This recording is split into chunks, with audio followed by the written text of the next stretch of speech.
Hola amigas y amigos, bienvenidos a la sección de orden jurídico de Favor Libertatis. Dentro del mundo de la iberofonía existe un país en el continente madre con el que compartimos valores y tradiciones jurídicas comunes, y cuyo emblema aspira a la unidad, la paz y la justicia.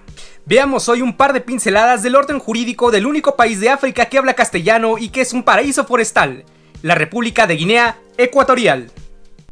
Orden jurídico de Guinea Ecuatorial. Jurídicamente, Guinea Ecuatorial es una república social y democrática con división de poderes. Ojito con esto porque la palabra Guinea proviene del portugués Guiné, que hacía referencia a los pueblos africanos que habitaban al sur del río Senegal. El actual territorio de Guinea Ecuatorial estuvo en posesión de británicos, portugueses y españoles, hasta que este territorio declaró su independencia el 12 de octubre de 1968, aún bajo el régimen de Francisco Franco. Guinea Ecuatorial tiene una población aproximada de 1.500.000 personas y rankea un índice de desarrollo humano de 0.596, considerado este como medio. La tradición jurídica de Guinea Ecuatorial es continental, escrita y de raíces hispanoamericanas. La constitución vigente data de noviembre de 1991, tiene 134 artículos y es notable la influencia jurídica de constituciones como la española, la colombiana e inclusive la mexicana.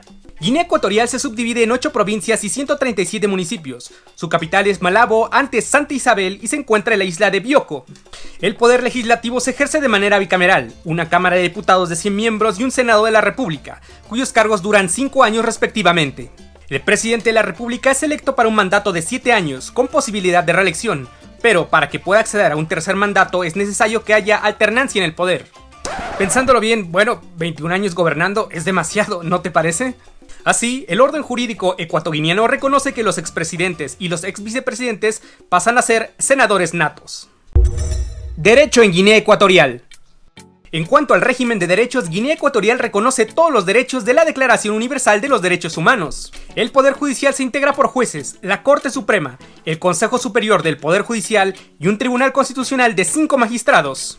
Mucho ojito con las interesantes competencias del Tribunal Constitucional. Artículo 101. Compete al Tribunal Constitucional conocer de los recursos de inconstitucionalidad de las leyes, conocer de los recursos de amparo constitucional contra las disposiciones y actos que violen los derechos y libertades reconocidos en la ley fundamental, proclamar los resultados definitivos de las elecciones presidenciales, legislativas, municipales y las operaciones de referéndum, declarar la incapacidad física o mental permanente que constituye impedimento legal para el desempeño de las funciones del presidente de la República, del vicepresidente de la República, del presidente de la Cámara de los Diputados y del presidente del Senado. Dictaminar con carácter vinculante sobre la legalidad constitucional de desarrollo reglamentario de las leyes institucionales. Conocer de los conflictos entre los órganos constitucionales. Conocer sobre la declaración de inconstitucionalidad de los tratados internacionales, las demás materias que le atribuyen las leyes. Son muy notorias las influencias jurídicas, ¿no te parece? Guinea Ecuatorial es parte del Sistema Africano de Derechos Humanos y ha ratificado 10 tratados principales del Sistema de Naciones Unidas, además del Protocolo de Acceso a la Justicia Internacional de la Convención CEDAW.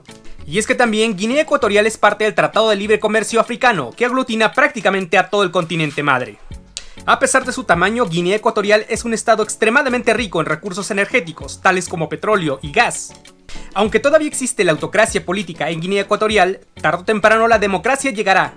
Y es que deseamos que ese pueblo hermano de África crezca en paz, estabilidad y con mejores oportunidades de desarrollo para toda su población.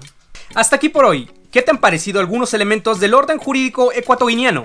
Interesantes, ¿no? Por favor, no olvides darle like a este video, comparte, suscríbete y muchas gracias por ver la sección de orden jurídico de Favor Libertatis. Libertad para todos. Bye.